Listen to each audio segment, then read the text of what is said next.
skyline.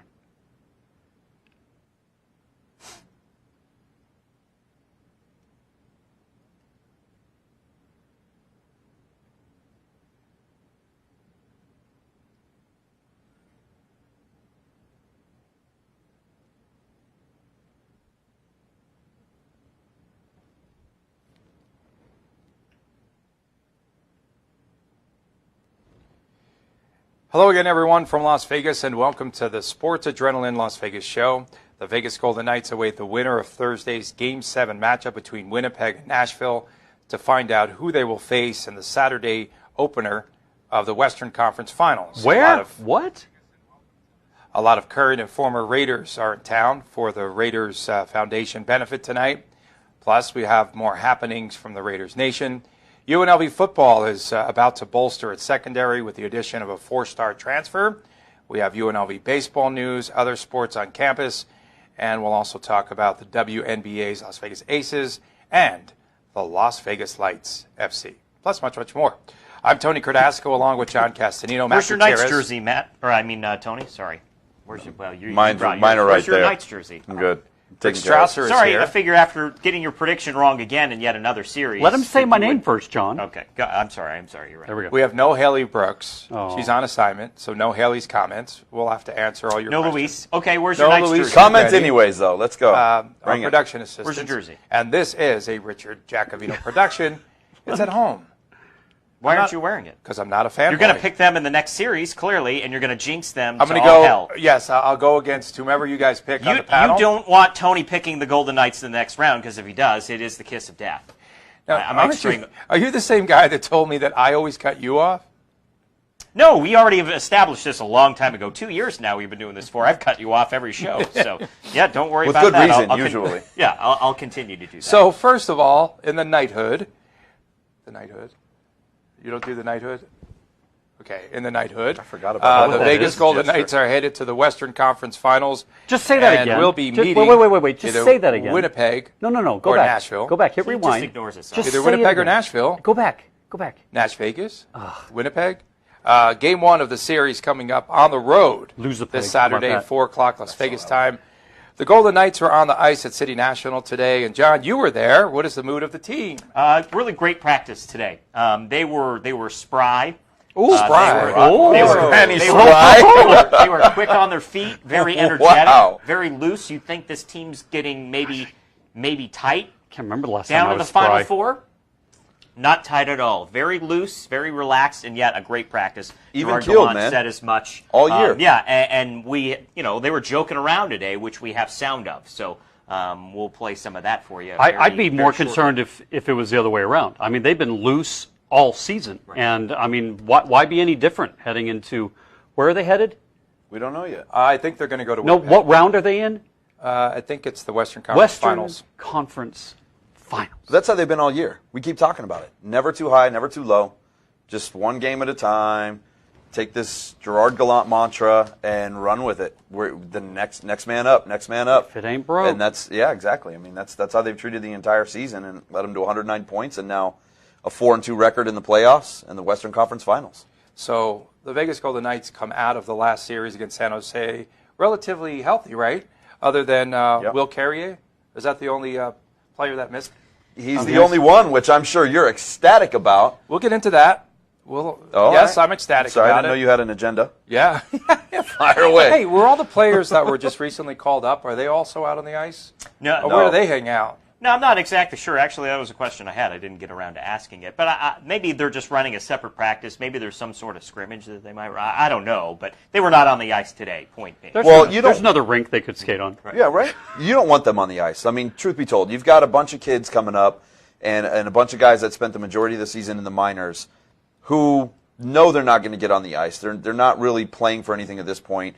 Their practices aren't going to be at the intensity level that you're going to get out of the guys that are competing to be on the ice for every single shift in the playoffs. So I think it's better that they just, stay out of the way, not cause any harm to anybody, any crazy, ankles rolled or anything like that out there. Just keep them off to the side and let the guys that have gotten it done all season long do their job. The reason why I said Winnipeg in the next round, Nashville, I have so many friends there, and they're already talking trash. They're talking trash already.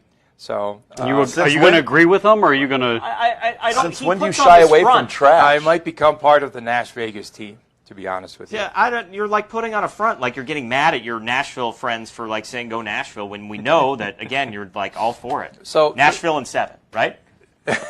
We'll get to predictions. We'll get there. It's going to be hard to do because I have different predictions for each series, each opponent. Well, either way, you'll be wrong. So what did we learn in the last series, guys? We learned how consistent the Golden Knights are, This right? team is good, man. Well, we've learned it in the playoffs too. One bad game in the postseason, that's all they've had, and Yep. that was that 4-0 loss. Was that game 3, game 4? Game four. 4-0 loss. Outside of that, you're talking about consistency, and we were discussing this yesterday on the podcast. But how these other two teams, Winnipeg and Nashville, are they playing inconsistent?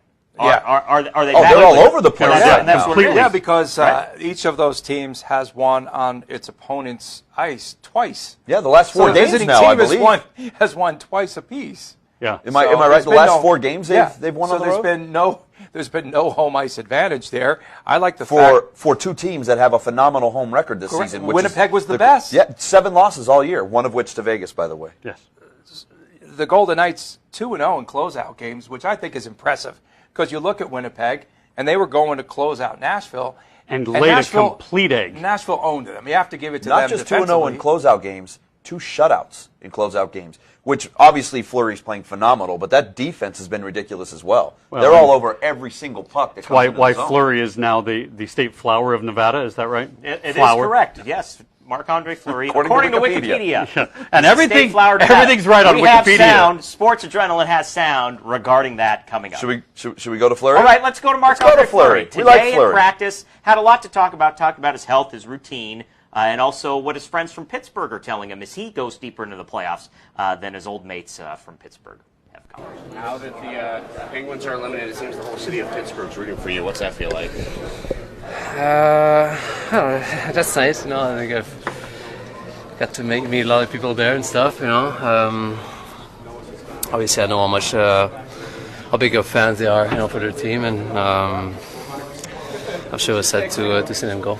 How cool is that to know that you made an impact like that? That now, even after you're gone, they like when you went back, there were a lot of Golden Knights Fleury jerseys. Yeah, it's crazy, you know. It's I don't know. Like I said, I spent a lot of time there, right? It was my home for many years, and you know, the people of Pittsburgh have always been great to me and my family throughout that time.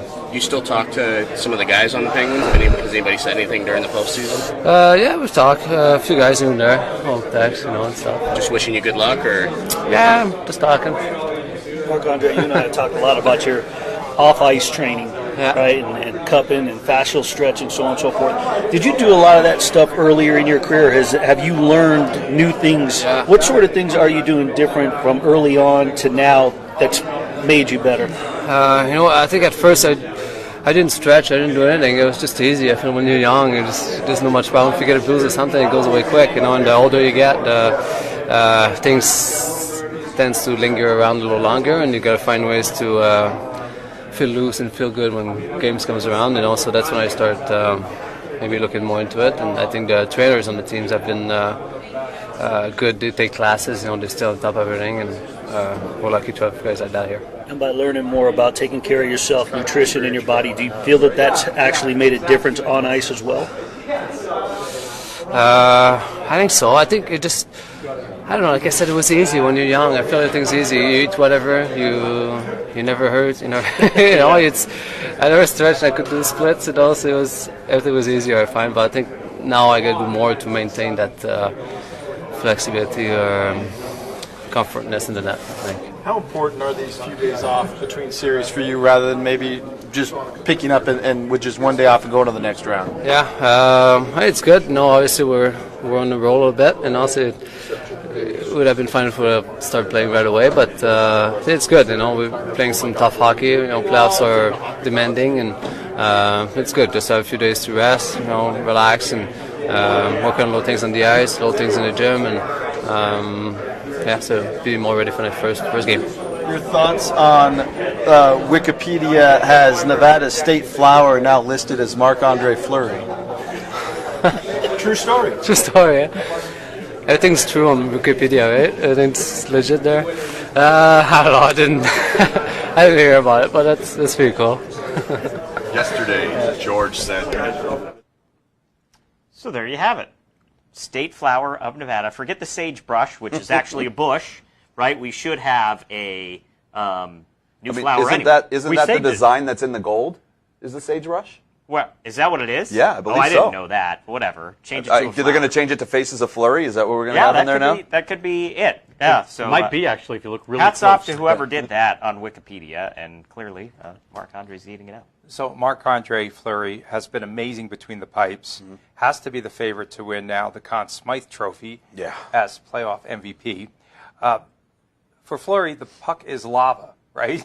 I mean, they hit the post, San Jose, and on numerous occasions, right, it just does not go in.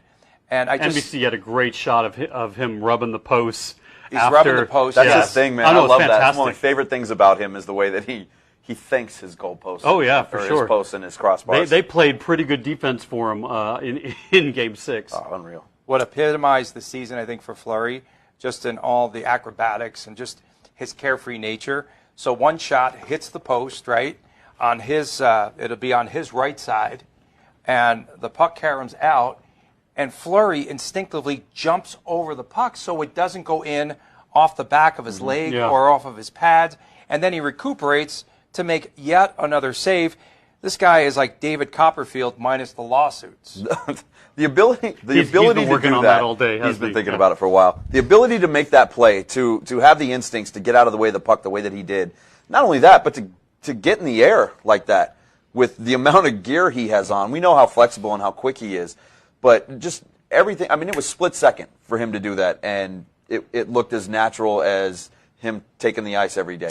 Really quick comments. Melissa's on, says, Fleury's goalpost has a Twitter account that's epic. Melissa, please attach the link to that so I can look at it. Absolutely. And we know you're Tony's #1 fan, and she said hello, I think specifically to you. My day one, number one. She might have said hi, guys. 2 but years I think on the show, 2 years following the show. Matthew Muldoon, speaking of State Flower, Nevada Civics. Clearly, that's what should be taught in all of our elementary school classes. What does that mean? The State Flower, Nevada Civics. State Flower. Okay. Marc-Andre Fleury. Gotcha. Matt is correct. Gold on VGK sleeves is sagebrush. We got one thing right now. We got a shout out already for Go Knights Go. Golden Knights Go from Jacob Rogers. Yeah. And then Glenn. My comments are a little odd right here, but Glenn Siegel saying, I think they called up the kids just to show them what it's like to be a pro during the SC playoffs, or it's to, do errands for the players, maybe make some Starbucks runs. There you go. Yeah. Opponents like San Jose, they have to get frustrated. So we saw this in the last series. We saw this again in Game 6, where San Jose, the Sharks, throw their best punch, right, at the Golden Knights in the first period. And then, as we've seen all season long, the Golden Knights come back. They come back at the game. Not only do they rally back, but they dominate the second and third periods. They did. Yeah, for sure they did. And I think a lot has to be said about how Gallant has shifted up the lines. Every move he's made, maybe outside of Tatar going in for offensive purposes early on in the series, it seems like every move he made has paid dividends. I mean, and especially in this last one. We were talking about last week about potential line changes that they were going to do. There were quite a few. Spiza coming in from Merrill was big. He played great. Oscar Lindbergh had a great game. Ryan Reaves, who we discussed at length whether he should play or not, came in and played a great game. And then, of course, Ryan Carpenter coming back in for Tatar, and then putting Perron back on that third line and moving Tuck down. Everything just seemed to work really well together. We got some sound from Ryan Reaves for #1 fan Super over fan. here, and along with Super Scott fan. Gilbranson, who's been banging that Reaves drum for a while as well. I mean, nuts. He replaces Will Carrier. Yes. Oh, yeah. 8 We hits in the talked about closeout game. The fourth line, just held the puck in the VGK zone. And San Jose, this was the difference to me. They could not get the puck away from Ryan Reaves. They could not get the puck out of their zone, out of the VGK zone. Right, I mean, VGK let's hear from Reaves, and then we'll Reaves come is back to your Superman. fanboyisms over here.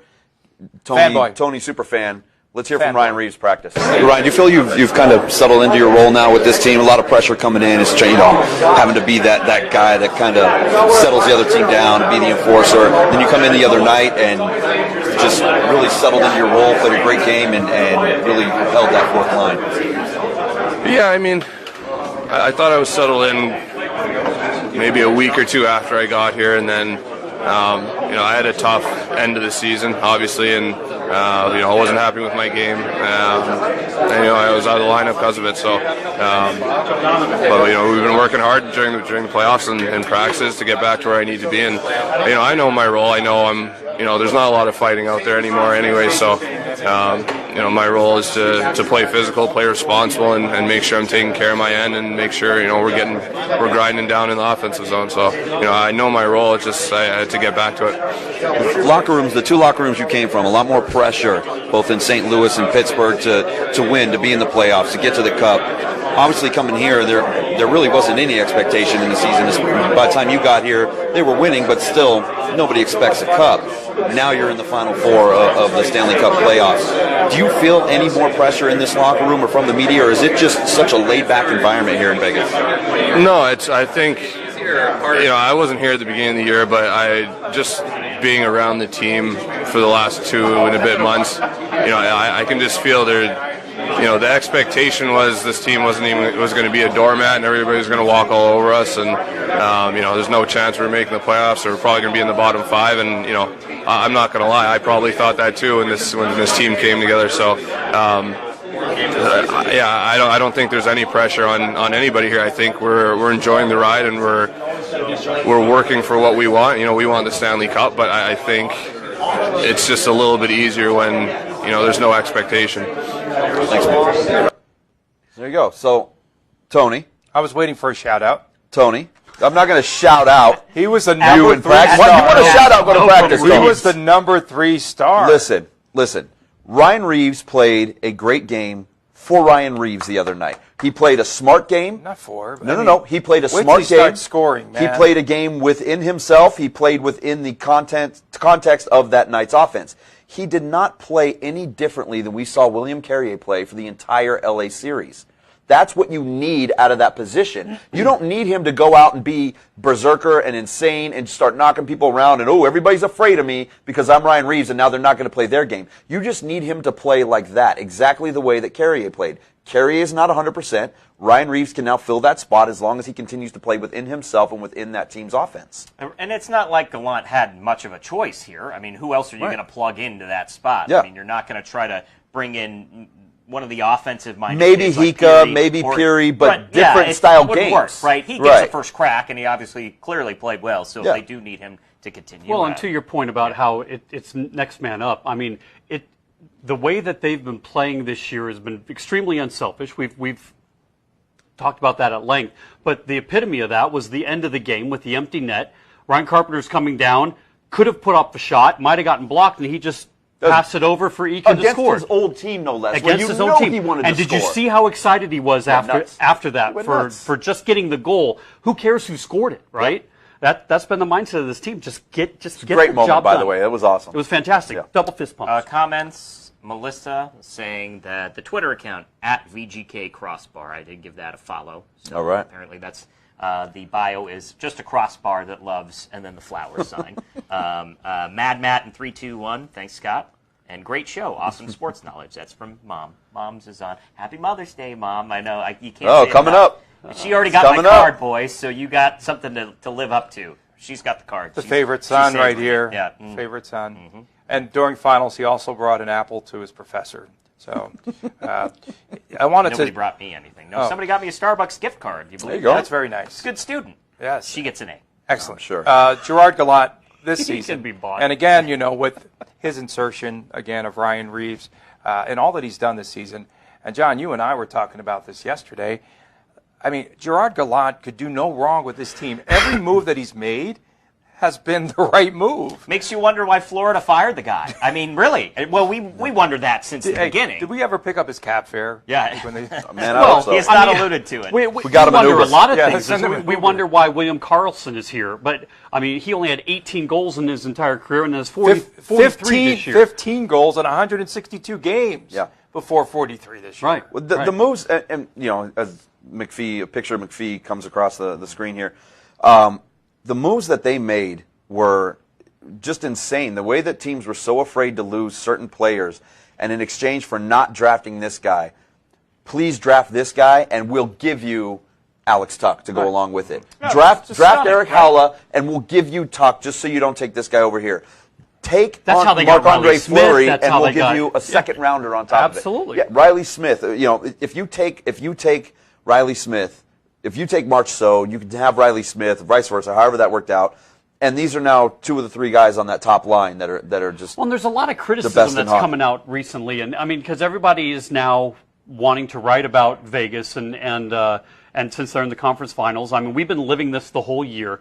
But there, very interesting story came out on ESPN today about is it bad for hockey that VGK made it this far and potentially could win the cup in their first year of existence? Did you guys read the article? Yeah, I think it's bad for the I got fans scared. here. I got scared to read it. I 'cause think I'm it's like, bad for the fans here. They're going to be so spoiled. It's a good problem to have, What do you isn't do it, for Tony? what do you do for an But hour? see that. But But it's a see, good that's problem. my I'll question. hit. Are you saying this team is not in the playoffs and and really playing hard. for later, What or are we you gonna playing do? for now? I mean, that doesn't make any sense I'll to hit me. this. I have my wanna final punch him? thought is all over this, I'll- and it's gonna put Tony in his ridiculous place over here. Do you have it all typed up? I do. Oh, good. Oh, Absolutely. You're coming with fire then. Absolutely. Getting back to Gallant, that's what you started talking. I think I was about. talking ready about to go. Yeah, I was wondering about the dynamic between McPhee and Gallant. You know, we weren't sure how these two were going to mesh, but clearly it's worked really well. And you know, we've heard things about well, I wouldn't say heard things, but maybe as a GM, you're thinking, I traded 3 draft picks to get Tomas Tatar. I want him in the lineup. But he said Tuesday, this was their first day of media availability this week, or was it? No, Monday. That McPhee said, hey, you dress whoever you need to dress to win the game. And that, not every GM has that mantra. So that's really, he's handed him the keys to the car, so to speak. Well, he's got to. You have to be in that mindset at this point. I mean, I understand in February when he makes the trade, yeah, as the GM, you want your guy in there.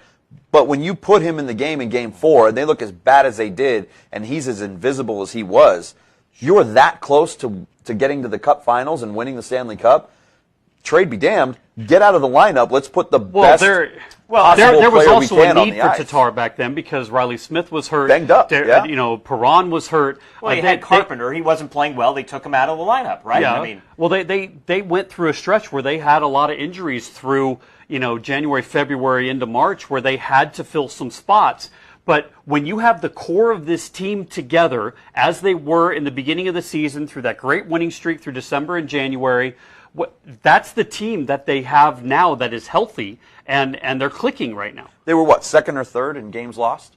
Man games lost as far as injuries are concerned?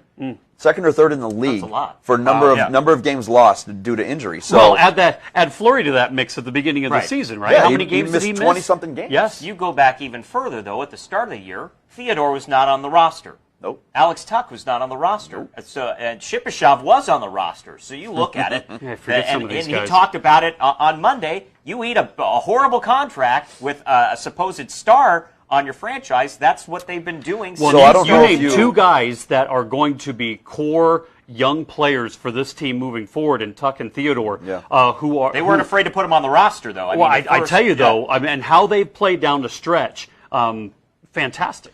Does Shipachyov get a playoff he share? gets a bonus. McPhee was on Hockey Central yesterday, I believe, on NHL Network, and they asked him about the whole Shipachyov situation, and he actually credited that situation where he took a guy who was one of the highest paid guys on the team as far as contracts were concerned, and this big name coming over from Russia, and saying, no, you're not ready, you're going to be down in the minors, and then eventually just shipping him back to Russia. He credited that move as kind of getting this team to rally around each other and realize that it doesn't matter what your name is, it doesn't matter what your contract is, you need to come out and play hockey, and if you don't do that well enough, you're not going to be on this active roster.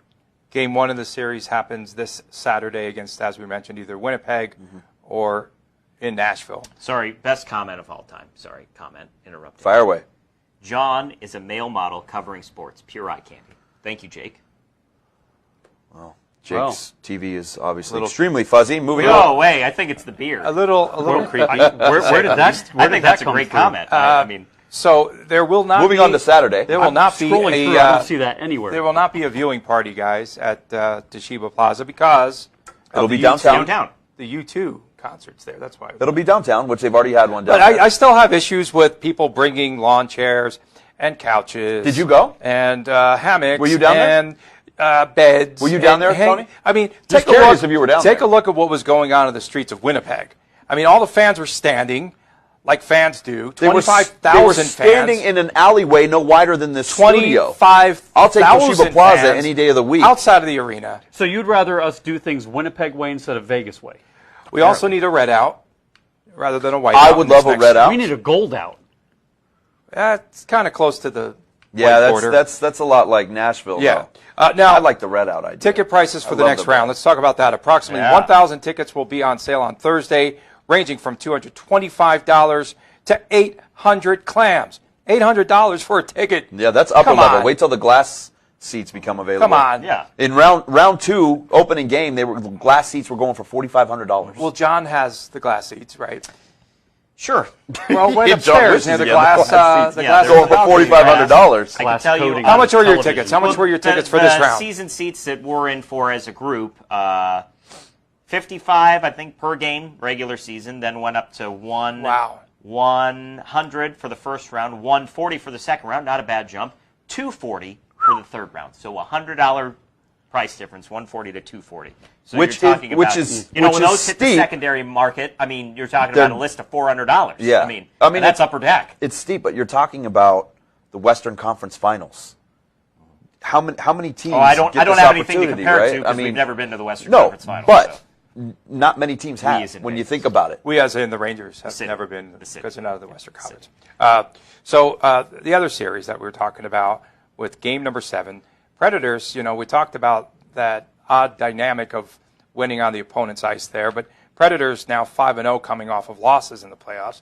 So if VGK winds up playing Nashville, right? Which tells you what? They're going to They've have had to steal the 5 first game. losses in the postseason. Yeah. But they've had Two losses, for us. absolutely. Yeah. Unreal. But this has said been us. an inconsistent series. Take it. Pekka Rinne, we talked about him before. Up and down series, shutout, scoring a shutout in Game 6 4-0. Stopped 34 shots. On the other hand, he's played awful, and he allowed six goals in the other game, the previous game. Yeah, I don't know what's going on with these guys. Hellebuck has been great. 6 in some goals on games, and 26. He gives up 4 in a closeout game Yeah, 26 shots for Rinne. at home, no less. Right. So I don't know. I like These teams are what very Gallant Jekyll and said Hyde today. right now. He said that he wanted this to go 7, and now he hopes it goes several overtimes. I hope they play till 5 in the morning. That's right.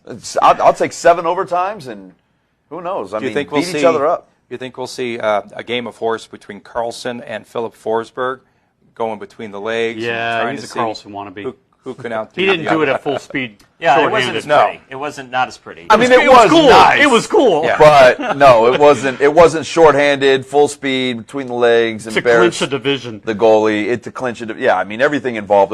I mean, and that's how the season's been, right? It was kinda Everything cool, that though. they've done has just like they've won up themselves without even trying. They just keep getting better as the season goes. I don't know what type of game we'll see in Game 7, but the Jets' top line combining for 8 points in a 6-2 win in Game 5. In Game 6, the Predators counter.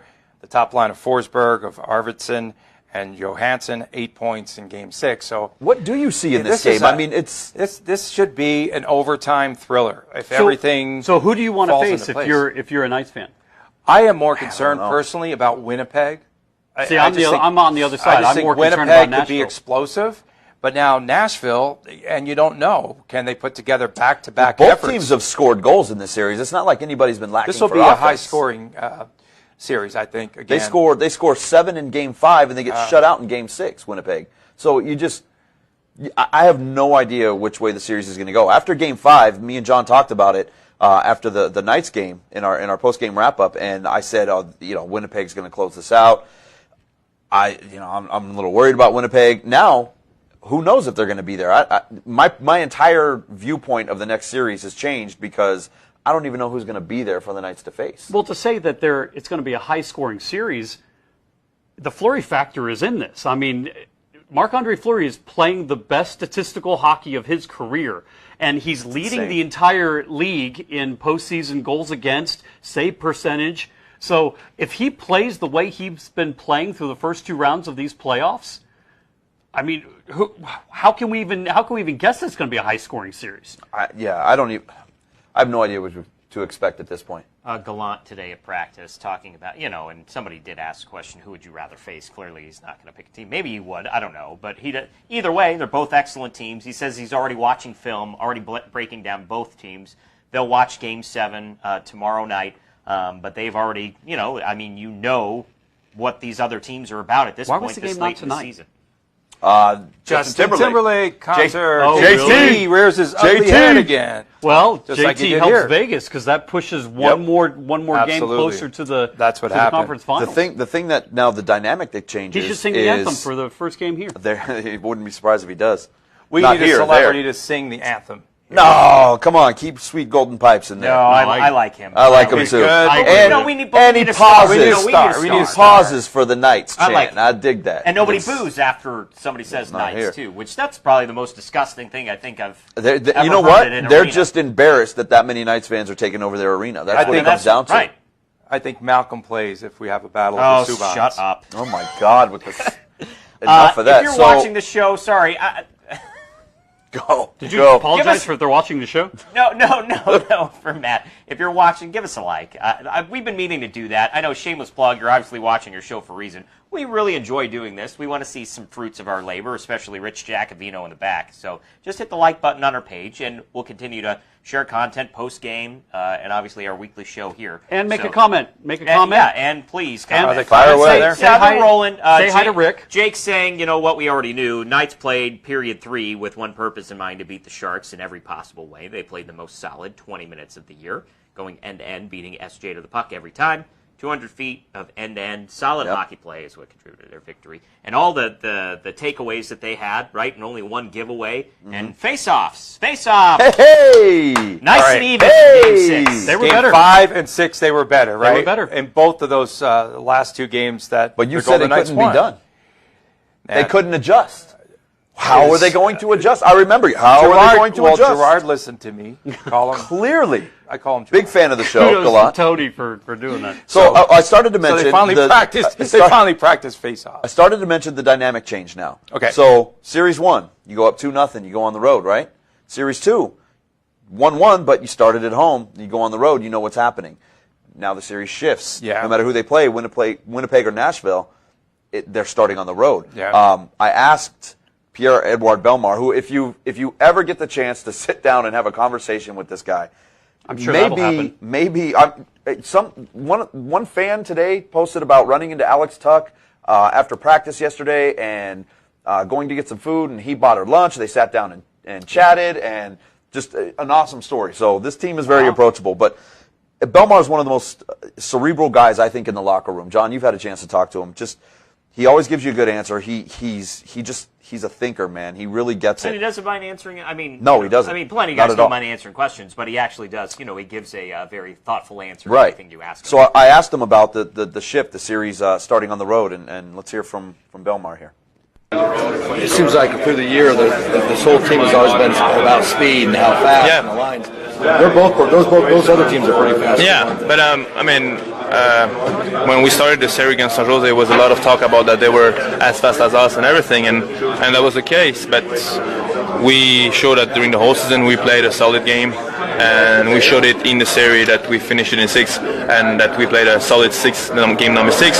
So those two teams are going to have a lot of speed, but you don't expect any team to be in the Final Four to be slow anyway, right? Yeah. Otherwise we wouldn't be here talking about it. Any team you'd rather face over the other? No, to be honest, I don't have a preference. If you want to go all the way, you have to win and beat everybody. So it's going to be whoever we play against, that'll be the team.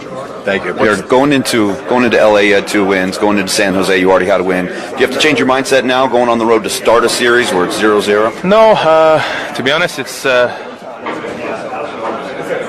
I don't see it that way. I don't see it like.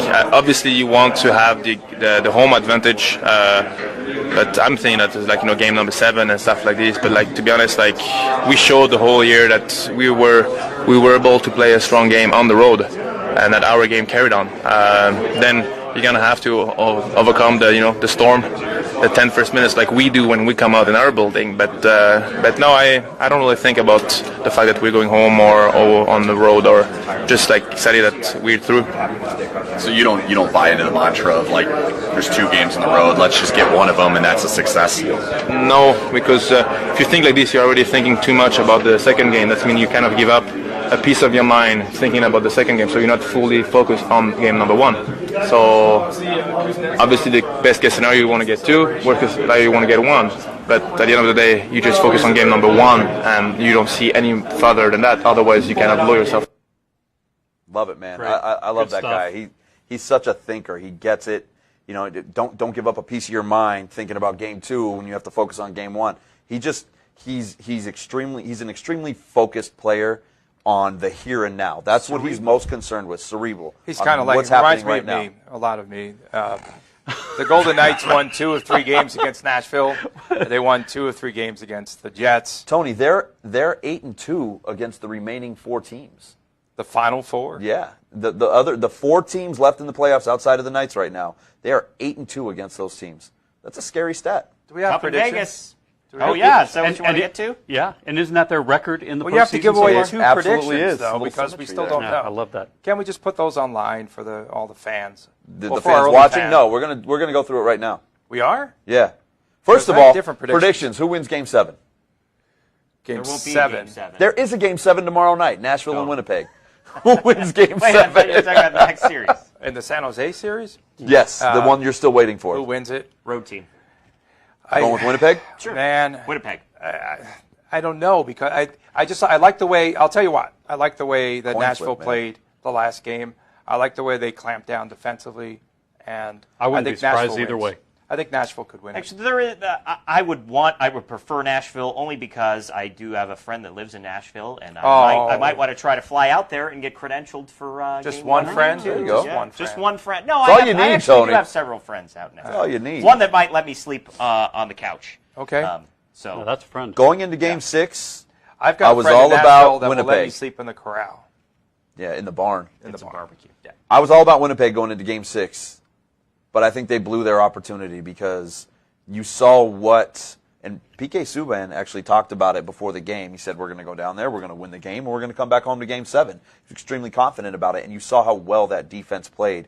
And I think that's going to be the difference in this game is that they have the better defense of the 2 teams. Both teams can score, but I think all things being even, they have the better defense, and that's going to make the difference in this game. So I'm going with Nashville. Like Tony, for once, I agree. Neither team has done what they needed to do at the time they needed to do it. I mean, I guess you could you're argue saying it's going to come down to face-offs? I could be. I guess you could argue Nashville did in the last game up there because they had to win, but Winnipeg did nothing. So I almost want Winnipeg to win because I mean, if you're going into the next series and you're looking at even environments, I think Nashville is a much harder environment to play in than Winnipeg, even though Winnipeg's really hard to get to. I think I watched several of the games in Winnipeg in this postseason, and as wild as their fans are supposed to be, they sit on their hands during the game. They sat. They're quiet. They don't. I mean, they had breakaways, and I look at the fans, and nobody stood up. They just stood there, and I'm like, wow. It's funny you mentioned that because I Are we gonna noticed get to when predictions or Carlson had a anytime soon? breakaway Yeah. in one of the games, and the entire arena stood up and went nuts. Yes. And then he got the goal, and they went even more crazy. But so predictions for, I assume, Nashville, Vegas. Is that what we're looking at? Well, my prediction would be the same with either one. Knights in 6. Go ahead. I don't know, man. No, I don't. you can't. I mean, are you changing your mind? So, because previously you picked right, another team, no because matter who it was. I said after that game that I felt Winnipeg, after Game 5, Winnipeg was going to shut it down, and the way they're playing, they were going to beat the Knights in 7. That was my prediction. I don't think Winnipeg gets there now. I think it's Nashville. I think Vegas can beat Nashville. I think that their offense is good enough and their defense is better than what Nashville can throw at them offensively. I'm picking the Knights in 7. Knights in 6, just like Rick. You only have to win one game on the road. I don't care if it's game 1. I don't care if it's game 2. I don't care if it's game 5. Just one of them. So they could be down 2-0 and then win the next 4. Hey, well, so maybe they want to win 1 or 2.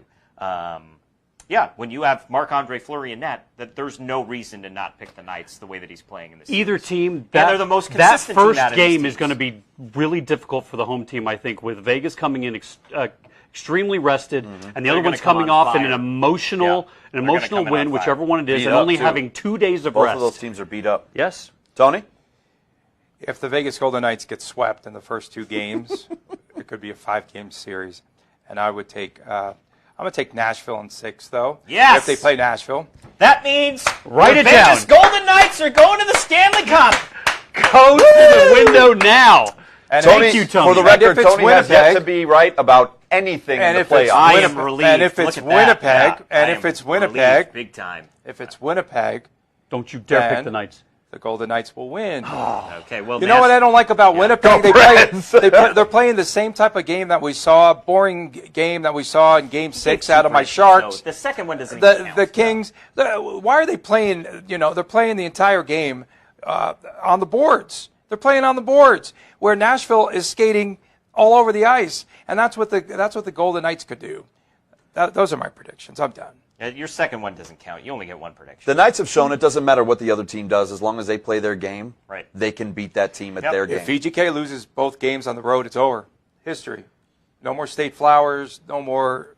Yeah, that's it. It's done. Well, if they lose 4, it's over in history. That's a big fat I if. do think it'll be a very interesting dynamic if they do lose both games on the road, how they perform coming back. Because Vegas has shown all year that they don't get tight.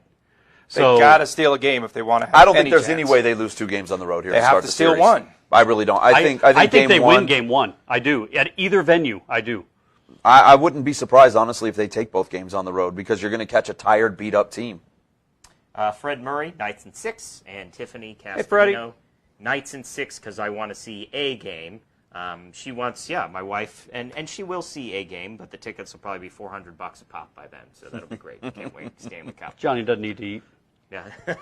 We've got a bunch of other sports news to talk about right now. The Raider Nation, several current and former Raiders are in town tonight. There's a fundraiser that's going to be happening at Topgolf to benefit the Raider Foundation. We'll be there, That Tony. event starts at 6:30, will last until 9. Some of the names expected that we will see include the current Raiders, Rodney Hudson, Lee Smith, Bruce Irvin, who's really funny on social media too, safety Carl Joseph, Shalik Calhoun, the defensive end, plus Cliff Branch, Fred Biletnikoff, and other Raider greats. Raiders players today also visited with teachers from the Gene Ward Elementary School here as they thank them for all they do as part of Teacher Appreciation Week.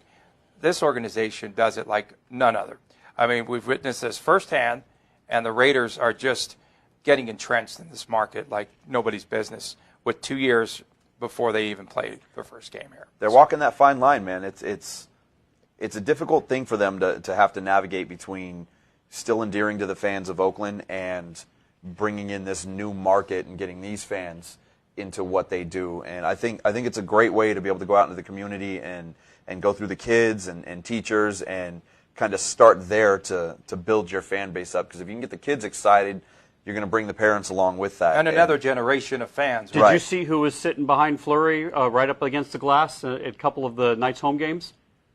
Mark Davis. Mark Davis was He's sitting been to right there. several this season. He was sitting right there. And before the series started, the statement came out for the Raiders, good luck, Knights. And San Jose was furious with that because they're like, they're you're on the still 49er here, bandwagon right? now, yeah. Right. So jump ship. In other news from the Raiders, they signed the former Kansas City Chief linebacker Derek Johnson, proven veteran, 35 years of age, played 13 seasons for Kansas City. I watched some video that they were showing from camp, and that guy still can run, has great range, and had 71 tackles. We talked about this before on the show. Some other signings, the Raiders signed linebacker Emmanuel Lemire, and he played for Paul Gunther in Cincinnati. also knows David Lippincott, the Raiders linebacker coach from the Bengals too. Tight end Paul Butler, fullback Henry Paggi, running back Chris Warren were signed to deals after tryouts. We are shocked and dismayed that the Raiders released Matt's favorite and key contributor this upcoming season, Elijah Hood. I was disappointed. I'm not going to lie. When I saw that release, I was a little disappointed. You were thinking you're going to get the business, maybe? No, I wanted to see what Hood could do in this offense. He's a big back. He's built a lot like Marshawn Lynch is. He's a young back. Obviously, it's only his second year in the league now, and I wanted to see what he could bring to a power style running game, which is what Gruden likes to run. But obviously, they didn't see what they wanted out of the kid. Other than preseason work last year, he didn't do anything. So, on to the nenext one. The Derek Johnson signing, I think, is big for them to have a veteran in that linebacking core. Has Bowman done anything yet? Navarro Bowman? He's still out there. He's still out there. So he's not off the table yet. But what does this do? Yeah, what does this do? He's got to drop his numbers. What does this do for him? Seeing somebody like Johnson come in infuriates him. Well, I mean, if he does sign, I mean, look at that. I mean, I know they're two older players, but two different players. That's the thing, is they play in that inside spot two very different ways. Bowman gives you great run support. He's better at getting off those blocks and running downhill. And Johnson's a much better coverage guy. Yeah, he's a got rangy more guy. speed, and more lateral quickness. We know what tight ends did. Well, they got burned time after time after time with tight ends last year. This move kind of helps to solidify their coverage, because their coverage has been terrible, right? Well, not just tight ends, slot receivers, down the field, everything. They couldn't cover anybody. And we said in the draft they needed to address that linebacking need, but they've continued to do it through free agency and working the market. Yeah. And kudos to how they're approaching it. This is a kind of a Gruden thing, right? If you go back to 2000, 2001, and the guys that he brought into the Raiders originally, Jerry Rice was in his late 30s. I think he was 38, 39 when he came to the Raiders, and he was still very productive. Rod Woodson was very late in his career and had a huge interception against Denver on a Monday night game when the Raiders had lost 4 in a row that turned their season around. They ended up winning 7 of their last 8. He brings these older veteran players in that still have maybe that 1 or 2 great seasons left in them, where they can kind of settle things down. They can mentor the young kids and just propel them to that next level. This is a Gruden staple. Today, the LA District Attorney decided not to press charges against the left tackle Donald Penn in the alleged domestic violence incident. He's still recovering from off-season foot surgery. Mm-hmm. He has been in camp and he's working out, but is Donald Penn long for the Raiders, with Colton Miller now practicing exclusively at the left tackle position, Brandon Parker at the right tackle? Again, is this a Gruden mind game? I hope so, because starting Miller at left tackle to go into this season, I think is terrifying, because you've got an unproven pass blocker who doesn't do it that well on the college level, coming in trying to protect Derek Carr's blind side. That is not what you want going into this season. You have to hope that Donald Penn is going to be helped. They're not going to release Donald Penn. I've seen reports of that. That's ridiculous. They need a proven vet on that left side that's going to be able to protect Carr, and I don't think Miller's ready to do that. Now, who knows going forward? Maybe this kid ends up being a stud and he's the best pass blocker in the league. As of right now, I think that's a really scary proposition. UNLV sports. Let's move along here on the show. Rebel football news. It's finals week on campus, as John can attest. Former Gorman High School cornerback Alex Perry, a 4-star leaving Arizona State, transferring to UNLV, played in just 4 games last season. No statistics. Cornerback trying to become eligible immediately, and I don't know how that could happen, but there's just one more scholarship remaining for Tony Sanchez. I think that there's another area of need at safety. Dalton Baker, Evan Austrie are the 2 projected starters, and they also lost the transfer in Luka Vartic, who was supposed to contend for one of the starting jobs, suffering a torn ACL late in spring camp. He's expected to meet the entire 2018 season. UNLV's got the corners, right? Rick, I know you've been out there at football practice in Jaquiz Khalili and also in Jericho Flowers. They're expected to start, but Perry, if he comes in now for the upcoming season, he can push them, especially Flowers, or can they maybe move him to a safety position? They could. I mean, because Jericho's proven that he adjusts very well wherever they went. You remember 2 seasons ago, he was playing wide receiver for most of the season. So he'll go where they need him to go. I think he's proven himself as a corner. His coverage has gotten a lot better, and he's turned into a big hitter. So, I mean, there is that potential if they can move him to safety. But I think his first love is on the corner, but he's a team guy. He'll do whatever's necessary. UNLV women's softball news. Congratulations going out to the Rebels' Janine Petmecki. Yeah. Today becoming the first Rebels softball player ever to win the USA Softball National Player of the Week. Wow. Something not even the great Lori Harrigan accomplished while she was here. Well, and this was on both sides. This was pitching. Yeah. And it was She's got the overall player. 13 complete games this season. And she reached base against Fresno State the first time that UNLV has ever swept Fresno State. Swept Fresno State on the road. And first 10 at-bats, she reaches safely. And then she also pitches her way, to victory, her 13th complete game. And then she drives in for good measure in the first game, the game-winning RBI in the game that she pitched with a triple. Can't do much more than she did. That's tremendous. The sad thing for the softball team is the fact that there's no postseason tournament in the Mountain West. So brutal. They will not have a chance to win the Mountain West to go to the postseason. I mean, there's a possibility that they could play in basically the equivalent of the NIT. But I wish they had that postseason tournament to be able to make a push with how well they're playing right now. UNLV baseball. Were you going to get to women's golf yet? Because they're in the regionals right now. What are you going to go for? What's that say? Well, you started typing that after I stopped talking. UNLV baseball. We've got a big series coming up for the Rebels this weekend against UNR at home. Rebels dropped the rubber game against San Jose on Sunday because they didn't win faceoffs against San Jose. Good Lord. They're going to enter this series with a record of 30-19, 11-13 in conference, and UNLV lost 2 out of 3 to Reno earlier this season. UNLV leads the Governor's Cup, John, against Reno by 3 points entering the weekend. Time now to get into UNLV golf. Hey. Women's golf team playing in the NCAA regionals in Tallahassee. Yeah, I was on the page, but you took so long that I actually went off the page. You're going off the rail. Yeah, and it's not good news. So I guess it's they didn't qualify. They did not move on to the second round. Women's golf came into today's final round in 8th place, needed to be in the top 5 to advance, and unfortunately they were a little bit down. They were 11th. They had enough against it. They finished 13 strokes behind 5th place. So they finished at 3 over, where the top 5 was Washington was a 10 under. We're talking about Washington, Arizona. Furman. How's Furman beat them? Has a terrific, stellar women's golf program. Finished 18 under par. Name one Florida player. State and Alabama. The UNLV track team expecting to have all of its gear back for this weekend's Mountain West Conference. Oh, did they find the guy that robbed him? Outdoor championship. I don't know. You're just making that up. What about men's I did golf? make that up. So that's in Clovis, California. We're touching on everything. The Rebels won the title. News? They won the title, despite having their gear stolen for the indoor tournament.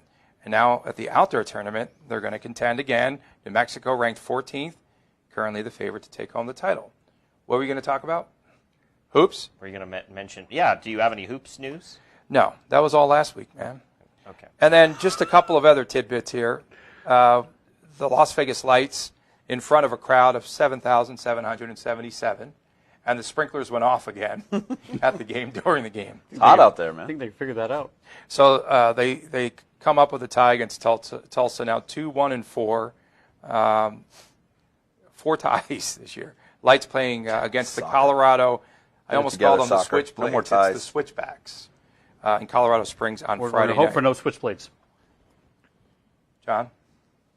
Sorry, I zoned out. Is it time for our final thoughts? Do you want to read any more comments? What do you want to do? Do we have any more comments? Somebody said hi from Clearwater, Florida. Hi, George. Right. Hey, George. What's got a lot of nights and 6, nights and 5. Well, somebody posted nights too. And 6.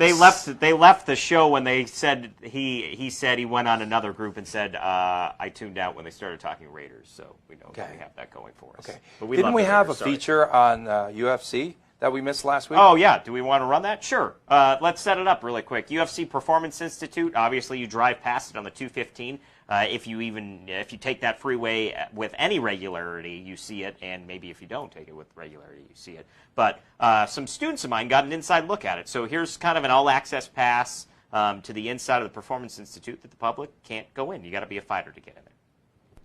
So you want to be a fighter. Well, being a fighter is going to have some perks. Besides all the glitz and glamour, you get to use world-class facilities like the UFC Performance Institute. So come along with us as we take a walkthrough through these facilities. World-class athletes require world-class training, and with the UFC housing some of the most talented athletes on the globe, they understand just what fighters need in order to stay on top of their game. With state-of-the-art equipment, the UFC spared no expense in the $12 million Performance Institute. What we want to help athletes, UFC fighters, do is strength and conditioning, physical therapy, nutrition, and manage all that together, right? So the sports science piece. So what's actually happening to your body when you're training for the sport of mixed martial arts or in a fight, and how can you improve that? Built with the fighter's best interest in mind, the 300,000 square foot space features all the newest technology and training equipment, including facial recognition scanners on equipment that memorizes performance and training averages, and on-site nutritionists that help fighters with exercise and meal plans. The fighters call ahead of time to schedule an appointment for when they'd like to work out, so the UFC can best accommodate them. The whole design of the facility was built around combat athletes. So there's a very specific nuance throughout the facility that this is for MMA fighters and combat athletes. It would look very different if we were building it for a football team, if we were building it for a baseball team.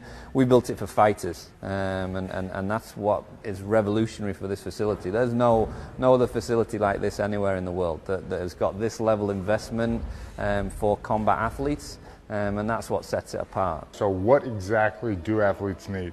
What would I have wanted? What's going to make these guys better? What's going to elongate their careers, reduce injury, allow them to compete as often as they want, and allow them to, in the end, make more money and be healthier when they retire out of the sport?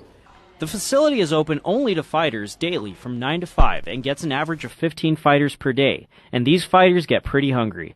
Food is an essential part of maintaining their physique, and the UFC Performance Institute made sure to have the athletes covered when it comes time to chow down. It's always very healthy, and it's always chicken. Chicken or fish is probably the two most favorite. With a little bit of carbohydrates, depending on where they're at in their fight camp or how they're eating. It all depends on the fighter. You got, Stipe Miocic, who's the heavyweight champion, to somebody like Joseph Benavidez, who's, it all depends on where they're at in their camp and how they're eating. Poke, yeah, definitely poke is one of our favorite and our crowd favorite as well. Everybody here loves poke. Every time we do a poke bowl, it sells out. No matter how much we bring in, it's crazy. All right, guys, I'm going to go pass out from that food coma the cafe gave me. For the Rebel Report, I'm David Stepanian. David's a good kid. That was actually a really good story. I'm sorry we couldn't make it more prominent in the show, but we got a really good hockey team to talk about. So. Well done. There's an inside look at the Performance Institute. Let's do our final thoughts.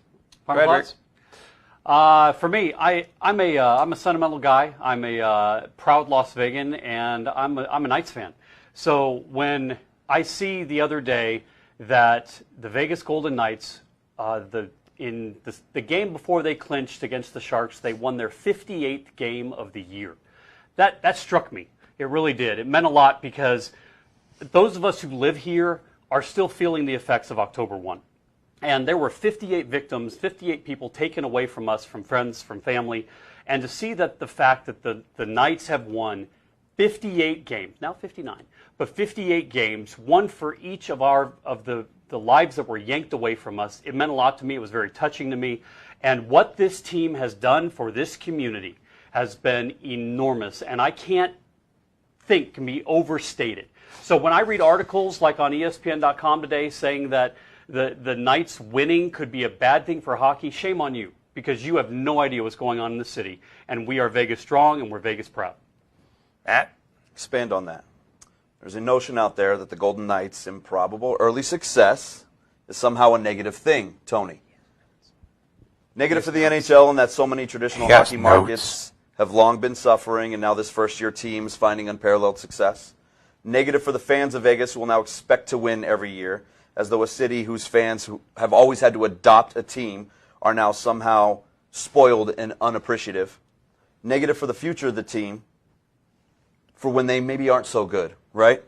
Maybe they're not going to be good in a few years, and now these spoiled fans won't show up. This is an amazing story like nothing we've ever seen before. A first-year team in a first-year market doing the unthinkable. It's a story that saw a city, like you mentioned, facing the worst tragedy in its history, find a rallying point for the entire community to get behind in the most unlikely of places, ice hockey in the Las Vegas desert. To find negatives in this story is a reach. You obviously want misery, you refuse to be happy in such a wonderful moment. And I don't quite get that mentality. Stop waiting for something bad to happen in the face of everything that is so great with this team and just enjoy it. It's fun, it's exciting, it's everything that we have fans have always wanted, and most importantly, for the city of Las Vegas, it's ours. Hashtag Vegas born, hashtag Vegas strong. Go Knights, go. My take sucks compared to those two. They're really good. No, actually, mine gets me heated. So depending on where this goes, I might start yelling. Don't get me in trouble with City Hall again. I might start yelling again. Do it, John. And I'll continue until, this ride ends. I mean, it's appalling now. I've gone from fired up to, I guess, depressed. Appalling how the city of Las Vegas and Clark County and the Las Vegas Strip simply refuse. And sure, we've seen a little bit, but where is the physical signage? Where are the team jersey names and numbers downtown? How do you not string up, how hard is it to string up something with a banner of each name and their number? How hard is it to create a banner to hang on a light pole? I don't get it. I don't understand it. We're supposed to be better than every other city in this great nation of ours as far as entertainment and everything. That's what we pride ourselves on. Why are we not taking pride in this remarkable story that may never, ever, ever happen again? Will not. Right. Imagine they win the Cup. What, are you going to do it after the Stanley Cup victory? I mean, it's a joke. And I'm driving around on the freeway, and I see some employee, probably for the city or the county or the state, that's got a Golden Knights flag on his cart that he probably paid for with his own money, because the residents apparently have way more pride in this team than the city and the county do, and it makes me throw up. A tweet is not enough. A tweet does not show your support for this franchise and this team. For crying out loud, pay for a sign, throw it downtown, throw it on the side of City Hall. MGM, Caesars, pay for a wrap and put it on the side of Caesars Palace or the MGM Grand. You can do it for Floyd. You can do it for the Golden Knights. Well said. I'm not going to go local on my final thought. I'm going to talk about the Pittsburgh Steelers being a very classy organization. And I like what they did last week by ensuring that injured linebacker Ryan Shazier would be paid more than $8 million immediately. So Shazier was injured, you may recall, back in December in a game against the Bengals. He underwent spinal stabilization surgery. Spinal stabilization. There we go. The team converted around $8.26 million of Shazier's $8.718 million base salary into a signing bonus as requested by Shazier. I think it's a great move. There's no salary cap implication, and the NFL usually tries to delay payments. They try to get out of it. They try to negotiate injury settlements with players. In this instance, I feel as though the Steelers did the right thing. So that'll about wrap things up from Las Vegas for tonight for the Sports Adrenaline Las Vegas show. Once again, for Rick Strasser, for Matt Gutierrez. Rick had his own segment tonight. Say hi to Rick. We saw that on the rundown. we gotta make an animation for that. For Say John, hi to Rick. for John Castanino, and for our producer Richard Jacovino. I'm Tony Cardasco. Thank you, so long Rich. from Las Vegas. You've been watching Good night, the everybody. Sports Adrenaline Las Nights Vegas. and six. Go Nights and Knights, six. go. Nights and six. Go.